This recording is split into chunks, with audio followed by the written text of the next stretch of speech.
박지훈이 컴플라이언스 회의실에 들어와서 제 팀을 월급이나 축내는 인격 인력이라고 불렀을 때 저는 이 회사가 서서히 자멸의 길로 가고 있다는 걸 직감했습니다. 그는 막 MBA를 딴 특유의 오만한 에너지를 풍겼죠. 셔츠 깃은 세우고 향수 광고라도 찍는 것처럼 헤어젤로 머리를 잔뜩 만지고 세일 상품을 훑어보듯 회사 조직도를 훑어봤습니다. 재무이사의 아들, 그리고 신임 전략 최적화 담당 이사. 그게 대체 무슨 직함인지는 모르겠지만요. 그는 악수 대신 미국식으로 쿨한 척 인사를 건넸고 자기가 엑셀이라도 발명한 사람처럼 10,000원짜리 건강 주스를 마시면서 다이나믹 시너지나 불필요한 지방 걷어내기 같은 용어를 뱉어냈습니다. 그 회의에서 그에게 발언을 요청한 사람은 아무도 없었습니다. 하지만 막는 사람도 없었죠. 그는 효율성 목표 1단계라는 제목의 파워포인트를 선보였습니다. 그리고 그 1단계가 바로 저라는 걸 저는 금방 깨달았습니다. 이런 복수 이야기가 마음에 드신다면 채널을 구독하고 어디서 시청하시는지 댓글로 남겨주세요. 저희 작업에 정말 큰 힘이 됩니다. 저는 7년 동안 SOC2 인증 공식 담당자였습니다. 7년간 창의력과 헌신으로 리스크 통제 시스템을 구축했고 보안 허점들이 태풍처럼 우리를 스쳐 지나가는 걸 지켜봤으며 클라우드 공급업체가 우리에게 던질 수 있는 모든 악몽 같은 시나리오를 문서화했습니다. 저는 2번의 외부 감사를 단 하나의 지적사항 없이 통과시킨 이력이 있었습니다. 저는 나를 해고하면 이것부터 읽어보시오라는 라벨이 붙은 폴더를 가지고 있었죠. 그 폴더를 열어본 사람은 아무도 없었습니다. 박지훈은 SOC2가 무슨 뜻인지조차 몰랐습니다. 회의 중에 그가 구글로 검색하는 것을 한 번 본 적이 있었죠. 그날 아침 그가 아버지에게 물려받은 롤렉스를 손목에 차고 미소를 지으며 컴플라이언스를 내부 지원 기능이라 칭하고 봇을 사용해 감독을 자동화하자고 제안하는 동안 그는 제 부서, 제 팀이 중복되고 비대하다고 말했습니다. 연간 5천만 원 절감입니다. 그가 자랑했죠. 이 정도면 꽤 괜찮은 보너스죠. 누군가 웃었습니다. 저는 아니었죠. 그냥 펜 뚜껑을 닫고 말했습니다. 이제 끝났나요? 박지훈은 자신의 스프레드시트와 확신에 찬 끄덕임과 함께 회의실을 나갔습니다. 저는 사무실로 돌아와 깨끗한 폴더를 하나 열었습니다. 분노가 아니었습니다. 복수도 아니었죠. 프로토콜이었습니다. 파일 백업을 시작했습니다. 모든 접근 토큰, 모든 공식 컴플라이언스 지정서, 제 이름이 법적 책임자로 명시된 모든 조항을 문서화했습니다. 회사 대부분은 전체 SOC2 감사 주기가 여전히 저의 공식 지정에 의존하고 있다는 사실을 깨닫지 못했습니다. 모든 갱신, 모든 분기별 제출, 모든 확인 표시 옆에는 지정된 담당자로 김서연의 이름이 붙어 있었습니다. 아무도 저를 대체하지 않았습니다. 이사회에 통보하고 공식적인 재지정 절차를 밟지 않고는 아무도 그럴 수 없었습니다. 하지만 박지훈은 그걸 몰랐죠. 젠장 그는 확인조차 하지 않았습니다. 처음에는 누군가 이 기차를 멈추겠지. 인사팀이 망설이겠지. 한때 저를 회사의 방화벽이라고 불렀던 한태석 대표가 손을 들겠지 생각했습니다. 하지만 아무 일도 없었습니다. 오히려 이틀 뒤 인사팀에서 직무 재분류 양식을 보냈습니다. 제 새 직함은 컴플라이언스 코디네이터였습니다. 제 접근 권한은 제한되었고 리더십 회의 초대는 하루아침에 사라졌습니다. 저는 고개를 끄덕였습니다. 불평하지 않았죠. 심지어 박지훈이 복도에서 첫 번째 효율성 목표를 달성했다고 자랑할 때 축하까지 해주었습니다. 그는 제게 손가락 총을 쏘는 신용을 하며 서연 씨라고 불렀죠. 그래서 저는 2021년에 이사회가 서명한 원본 SOC2 지정 서한을 인쇄해서 타임스탬프가 찍힌 이메일로 제 자신에게 보냈습니다. 그리고 2부를 더 인쇄했죠. 하나는 개인 파일에, 다른 하나는 지속성 위험, 파기 금지라고 표시된 폴더에 넣어 법무팀 공용 파일실에 슬쩍 두었습니다. 아무에게도 말하지 않았습니다. 사람들은 복수가 시끄러워야 한다고 생각합니다. 소리를 지르고 문을 쾅 닫고 아무도 자신을 알아주지 않았다며 장황한 퇴사 연설을 해야 한다고 생각하죠. 하지만 도화선도 불이 붙기 전까지는 아무도 그 가치를 모르죠. 화요일이었습니다. 물론 화요일이었죠. 탄 커피 냄새와 부서진 꿈의 냄새가 나는 그런 날 박지훈은 명품 스웨트 재킷을 걸치고 아버지가 가장 좋아하는 향수를 뿌린 채 마치 암치료법이라도 발표하는 것처럼 프레젠테이션 6번 슬라이드로 넘어갔습니다. 제목, 운영 합리화 1단계 대상. 저는 테이블 중앙에 앉아 있었고 제 양옆에는 이제 곧 사라질 운명인 컴플라이언스 팀 직원 2명이 앉아 있었습니다. 저는 그의 확신에 찬 수사 뒤에 숨겨진 단두대를 이미 느끼고 있었죠. 대상 중복 항목 아래에서 제 부서의 이름을 본 순간 왼쪽 눈가가 떨렸습니다. 그는 제 이름조차 제대로 쓸 성의도 없이 그냥 감독 리더 KSY라고 적어놨더군요. 좋은 아침입니다. 여러분, 그는 마치 점심 메뉴라도 의논하려는 듯 입을 열었습니다. 우리의 첫 번째 큰 성과를 확인했습니다. 아시다시피 컴플라이언스는 점점 더 디지털화되고 있습니다. 이제 렉시봇이나 서티파이 같은 도구들 덕분에 현장에 많은 인력이 필요하지 않습니다. 정규직 2자리를 없애고 기능을 통합하며 감독직을 재분류하여 연간 5천만 원의 비용 절감이 예상됩니다. 그는 고개를 들어 미소를 지었습니다. 이 정도면 새 차 한 대 값은 거의 되겠네요. 여러분, 저는 그가 방금 용서할 수 없는 실수를 저지른 사람처럼 그를 빤히 쳐다봤습니다. 아무도 웃지 않았지만 마케팅팀 쪽에서 몇몇 희미한 웃음소리가 새어나왔습니다. 그는 아랑곳하지 않고 말을 이었습니다. 감독 책임은 자동화된 대시보드로 이전할 겁니다. 그래도 김서연 씨, 당신은 여전히 가시성을 갖게 될 겁니다. 그는 마치 제가 사무실 화분이라도 되는 듯 저를 향해 손짓했습니다. 해고되는 건 아닙니다. 그냥 재배치되는 거죠. 재배치. 마치 제가 가구라도 되는 것처럼요. 컴플라이언스는 사람이 아니라 구조에 관한 것입니다. 그가 계속 말했죠. 바로 그때 저는 2가지를 깨달았습니다. 첫째, 박지훈은 내가 하는 일을 전혀 조금도 이해하지 못한다. 둘째, 이 방에 있는 누구도 그를 막지 않을 것이다. 한태석 대표는 마치 다른 나라 말을 듣는 것처럼 화면을 향해 눈만 깜빡이고 있었습니다. 인사팀은 시선을 피했습니다. 법무팀 인턴은 뭔가를 타이핑하며 고개를 끄덕였습니다. 제 직속 부하들은 제가 무슨 말이든 해주길 바라며 얼어붙어 있었습니다. 저는 아무 말도 하지 않았습니다.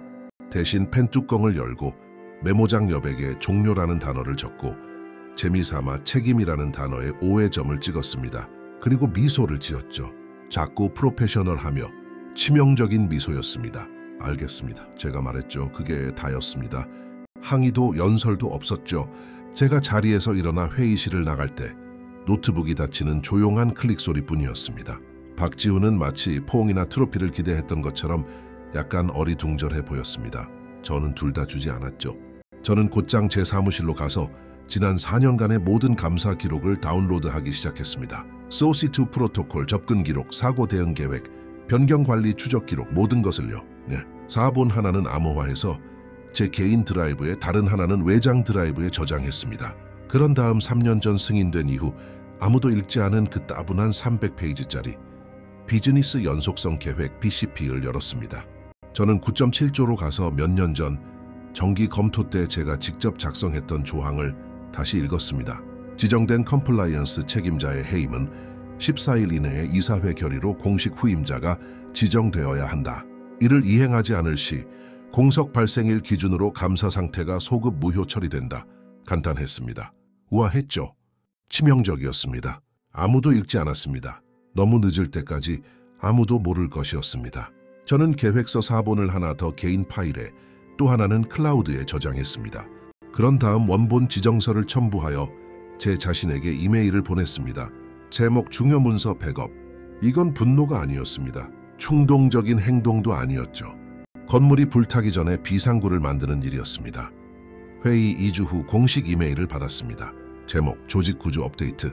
저는 내용을 정확히 알면서도 메일을 열었습니다. 귀하의 직책은 당사의 전략적 최적화 계획의 일환으로 재분류되었습니다. 새 직함은 컴플라이언스 코디네이터이며 운영이사에게 보고하게 됩니다. 이번 전환 과정에서 보여주신 유연성에 감사드립니다. 유연성이라 마치 제게 선택권이 있었던 것처럼, 마치 누군가 제게 물어보기라도 한 것처럼요. 저는 이메일을 인쇄해서 원본 지정서 4본과 함께 스테이플러로 찍어 2025년 전환이라고 이름 붙인 폴더에 모든 것을 철했습니다. 아무 말도 하지 않았습니다. 불평도 하지 않았죠. 박지훈이 의기양양한 공작새처럼 복도를 활보하는 동안 저는 그저 평소와 같은 정확성으로 제 일을 계속했습니다. 그에게는 이제 유진이라는 새 비서가 생겼습니다. 갓 졸업한 듯한 그녀는 그가 효율성 지표에 대해 열변을 토하는 동안 하루 종일 메모만 했습니다. 그가 처음으로 감사 시스템에 접속하려 애쓰는 것을 보았습니다. 그는 들어가지 못했죠. 당연했습니다. 접근 권한은 저의 공식 지정에 연결되어 있었고 그 권한은 아직 이전되지 않았으니까요. 그가 슬랙으로 저를 불렀습니다. 어이, 서연 씨. 컴플라이언스 파일 접근에 문제가 좀 있는데 도와줄 수 있어요? 저는 3분 안에 답장했습니다. 물론이죠, 박 이사님. 해당 접근은 이사회 공식 승인이 필요합니다. 담당자 이전 지정 양식은 작성하셨나요? 침묵, 그리고 무슨 양식이요? 저는 책임 이전 프로토콜 링크를 보냈습니다. 이사회 서명, 법무팀 승인, 외부 감사인에 대한 공식 통지가 필요한 12페이지짜리 문서였죠. 아무도 그 절차를 밟지 않았습니다. 박지훈은 첫 페이지만 읽고 답장했습니다. 이거 간단하게 처리할 수 없어요. 제가 답했습니다. 감사 지침을 위반하지 않고는 불가능합니다. 그는 그 뒤로 답이 없었습니다. 이상한 일상 속에서 날들이 흘러갔습니다. 저는 출근해서 줄어든 새 업무를 수행하고 여의도 빌딩 지하 푸드코트에서 혼자 점심을 먹으며 독립 컨설팅에 대한 기사를 읽었습니다. 반면 박지훈은 자동화 소프트웨어 공급업체와 회의를 잡고 이사회 예측치를 발표하고 아버지에게 등을 두드려 격려받았습니다. 시스템이 돌아가는 이유가 여전히 제가 그곳에서 모든 것을 정상 궤도에 올려놓고 있었기 때문이라는 것. 이 기계가 어떻게 작동하는지 아는 유일한 사람이 저라는 것을 아무도 눈치채지 못하는 듯했습니다. 그들이 본 것은 효율성, 비용 절감, 현대화였습니다. 제가 본 것은 소리 없는 시한폭탄이었죠. 제 직무가 재분류된 지 20일째 되던 날 외부 감사업체인 미진 회계법인에서 이메일을 받았습니다. 제목, SOC2 연간 갱신을 위한 담당자 확인.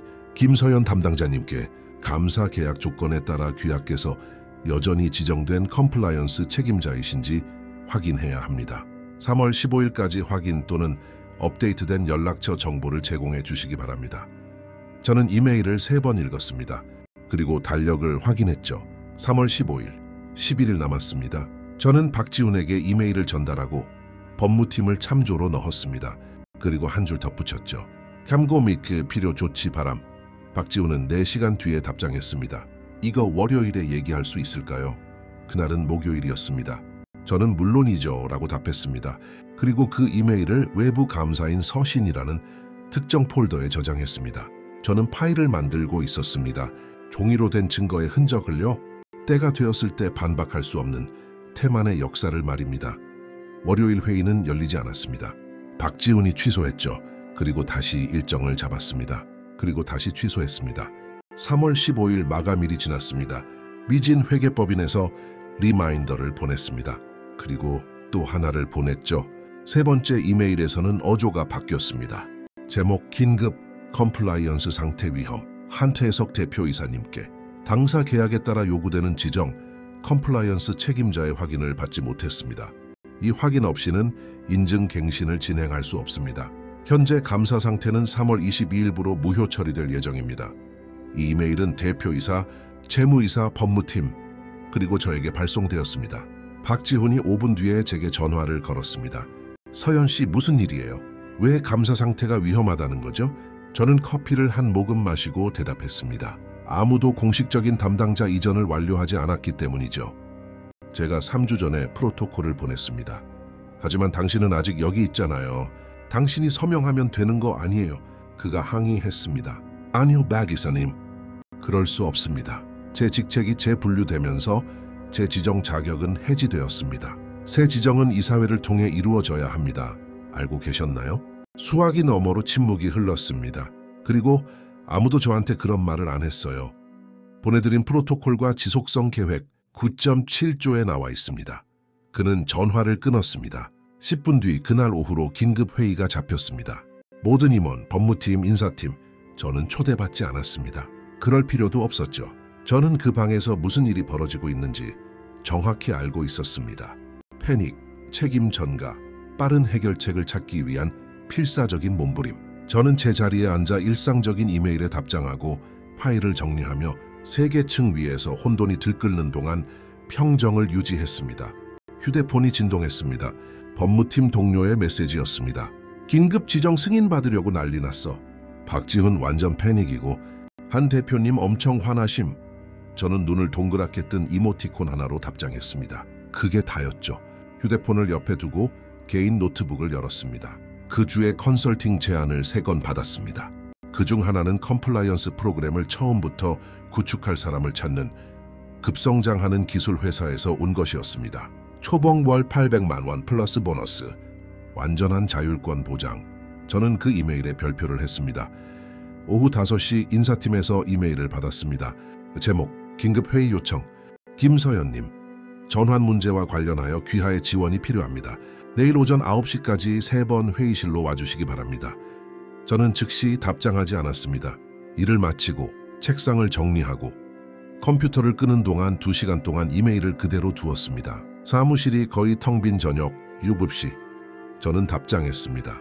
알겠습니다. 가겠습니다. 짧고 프로페셔널했죠.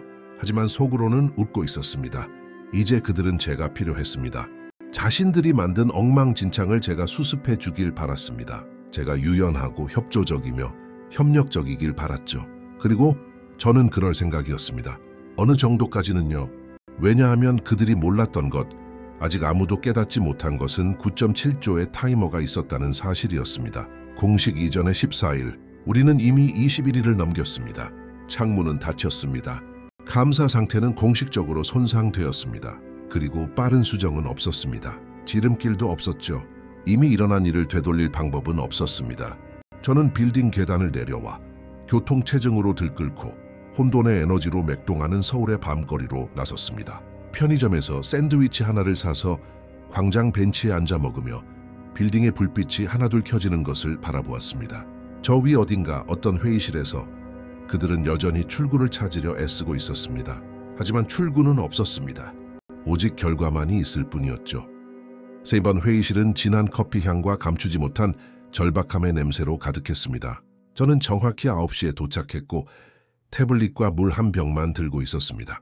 박지훈은 이미 와 있었는데 넥타이는 느슨하게 풀고 다크서클이 짙게 내려와 뜬 눈으로 밤을 새웠음을 짐작게 했습니다. 법무팀의 이태영 팀장은 긴장된 표정으로 서류 뭉치를 뒤적이고 있었습니다. 인사팀의 최수진 실장은 노트북으로 미친 듯이 무언가를 타이핑하고 있었습니다. 한 대표님은 자리에 없었습니다. 그것만으로도 제가 알아야 할 모든 것을 알 수 있었죠. 대표는 부하 직원들에게 뒤처리를 맡기고 있었습니다. 서연 씨 와줘서 고마워요. 최 실장이 눈까지 웃지 않는 미소로 말문을 열었습니다. 행정적인 문제를 해결하는 서연 씨의 도움이 필요해서요. 저는 자리에 앉아 테이블 위에 손을 깍지 끼고 기다렸습니다. 침묵은 종종 말보다 더 강력하죠. 이 팀장이 목을 가다듬었습니다. 알다시피 컴플라이언스 담당자 지정 이전 프로세스에 공백이 생겼습니다. 외부 감사인들이 공식 확인을 요구하고 있는데 구조 조정 중에 그게 지연된 것 같군요. 지연된 게 아니죠. 제가 차분하게 정정했습니다. 시작조차 되지 않았습니다. 박지훈이 의자에서 불편하게 몸을 뒤척였습니다. 당신이 소급 적용 진술서에 서명해 주기를 바랍니다. 최 실장이 테이블 위로 서류 한 장을 밀며 설명했습니다. 이걸로 공식 서류를 처리할 시간을 벌 수 있을 겁니다. 저는 서류를 받아들고 조용히 읽었습니다. 제가 전환 기간 내내 컴플라이언스 권한을 유지했으며 어떠한 공백도 발생하지 않았고 제 직무 재분류는 단순히 직함상의 변경일 뿐이라는 내용의 진술서였습니다. 또한 완전히 거짓이었습니다. 저는 고개를 들었습니다. 이건 사실이 아닙니다. 제 직책이 재분류되면서 제 지정 자격은 해지되었습니다. 인사팀 이메일도 받으셨잖아요. 타임스탬프가 찍힌 사본도 가지고 있습니다. 박지훈이 끼어들었습니다. 하지만 당신은 여전히 일을 하고 있었잖아요. 그렇죠? 줄어든 제 업무를 수행하고 있었죠. 하지만 법적 권한은 업무 수행과 다릅니다. 소시2 지정은 이사회의 승인이 필요한 공식적인 직위입니다. 당신들은 저를 공식적으로 대체하지 않았어요. 그럼 기술적인 공백이군요. 이 팀장이 주장했습니다. 소급해서 수정할 수 있습니다. 감사 계약 조건 해서는 안 됩니다. 제가 반박했습니다. 제가 지속성 계획 9.7조를 읽어봤습니다.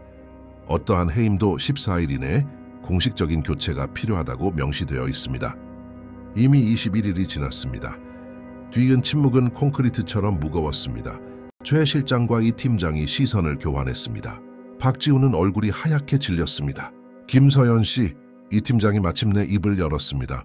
우리는 당신의 협조가 필요합니다. 이 문제를 해결하지 못하면 회사는 심각한 결과에 직면하게 됩니다. 완벽하게 이해합니다. 제가 대답했습니다. 그리고 저는 법적 윤리적 한계 내에서 기꺼이 도울 의향이 있습니다. 하지만 거짓 문서에 서명하지는 않겠습니다. 그건 저를 법적 위험에 빠뜨리는 일입니다. 최 실장이 한숨을 쉬었습니다. 그럼 어떻게 하자는 거죠? 적절한 프로토콜을 따르시길 제안합니다. 임시이사회를 소집하고 새 담당자를 승인하고 감사인들에게 공식적으로 통지하세요. 그건 몇 주가 걸립니다. 박지훈이 폭발했습니다. 갱신이 6일 남았다고요? 절차를 따르지 않고 저를 재분류하기 전에 그 생각을 하셨어야죠. 제가 차분하게 응수했습니다. 저는 프로토콜을 보냈습니다. 아무도 따르지 않았죠. 이 팀장이 서류 폴더를 거칠게 닫았습니다. 김서연 씨, 솔직하게 말하죠. 협조하지 않으면 이건 업무 방해로 비칠 수 있습니다. 제 경력 전체는 규정 준수와 윤리를 기반으로 구축되었습니다. 지금 와서 그걸 타협하지 않을 겁니다. 만약 이게 업무 방해라면 당신들이 우선순위를 재평가해야 할 겁니다. 저는 일어섰습니다. 하실 말씀 있으신가요? 최 실장이 다른 접근을 시도했습니다. 만약 당신의 원래 직책을 복원해 준다면요? 같은 직무, 같은 연봉으로 제게 제 직업을 다시 제안하시는 건가요? 행정적인 실수를 바로잡으려는 겁니다. 실수가 아니었죠. 전략적 최적화를 위한 의도적인 결정이었습니다. 박지훈 이사님이 정확히 그 단어들을 사용했죠.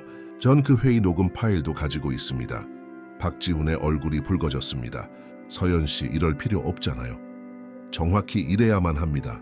당신들은 결과를 이해하지 못한 채 결정을 내렸습니다. 이제 그 결과가 현실이 되고 있는 거고요. 당신들을 구하기 위해 제가 거짓말을 하지는 않을 겁니다. 저는 누군가 대답하기 전에 회의실을 나왔습니다. 심장은 빠르게 뛰었지만 손은 떨리지 않았습니다. 엘리베이터 안에서 저는 희미한 미소를 지었습니다. 그들은 아직도 이해하지 못했습니다. 여전히 소급 적용 진술서와 막판 제안으로 협상하고 조작하고 수습할 수 있다고 생각했습니다. 하지만 피해는 이미 발생했습니다. 창문은 닫혔습니다. 그리고 저는 제가 그들에게 경고했음을 증명하는 모든 이메일, 모든 문서, 모든 통신 기록을 가지고 있었습니다. 제 자리로 돌아오니 새 이메일이 3통 와 있었습니다. 재고를 요청하는 이 팀장의 메일, 또 다른 회의를 잡는 초의 실장의 메일, 그리고 제 심장을 뛰게 만든 발신인의 메일이었습니다.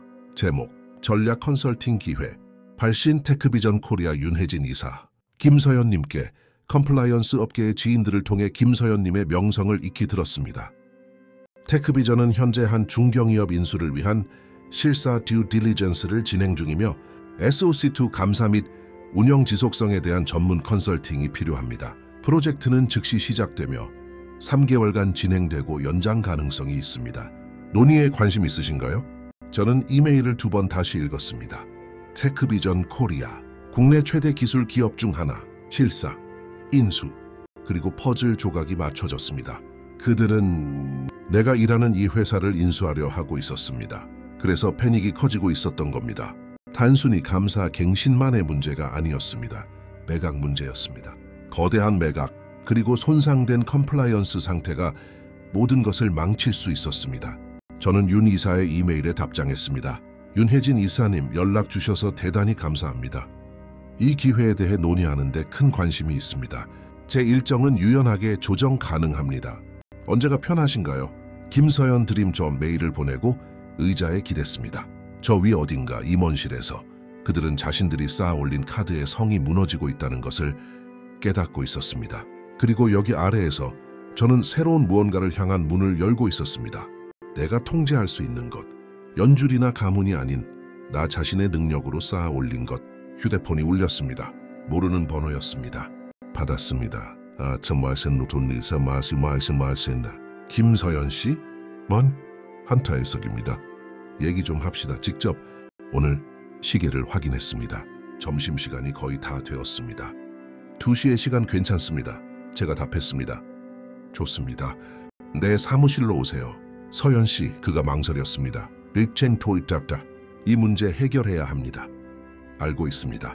저는 대답하고 전화를 끊었습니다. 가방을 들고 점심을 먹으러 나갔습니다. 세 블록 떨어진 일식집을 골라 회와 녹차를 주문하고 천천히 먹으면서 제가 보관해둔 모든 문서, 저장해둔 모든 이메일을 머릿속으로 검토했습니다. 저는 준비가 되어 있었습니다. 준비 이상이었죠. 저는 그들보다 몇 주나 앞서 있었습니다. 그리고 오후 2시 대표이사실이 있는 22층으로 올라갔을 때 저는 긴장하지 않았습니다. 차분했습니다. 집중했죠. 무슨 말을 할지 정확히 알고 있었으니까요. 그리고 더 중요하게는 무슨 짓을 하지 않을지 정확히 알고 있었습니다. 한태석 대표의 사무실은 테헤란로가 내려다 보이는 통유리 창으로 되어 있었습니다. 바닥부터 천장까지 이어지는 유리, 미니멀한 디자이너 가구, 상패와 정치인 및 유명 인사들과 찍은 사진들로 가득 찬 책장이 있었죠. 제가 들어갔을 때 그는 서 있었는데 완벽한 넥타이, 뒤로 빗어 넘긴 희끗희끗한 머리였지만 그의 눈에는 뭔가 다른 것이 있었습니다. 걱정, 어쩌면 두려움까지도요. 서연 씨 와줘서 고마워요. 그가 가죽 안락 의자를 가리키며 말했습니다. 앉으세요. 저는 자리에 앉아 다리를 꼬고 기다렸습니다. 그는 책상을 돌아와 앉아 두 손을 모았습니다. 본론부터 말하죠. 우리는 지금 회사 매각 협상 중입니다. 테크비전 코리아가 우리를 인수하는 데 관심이 있어요. 850억 원짜리 기회입니다. 우리 모두의 인생을 바꿀 수 있는 일이죠. 주주들, 직원들 모두.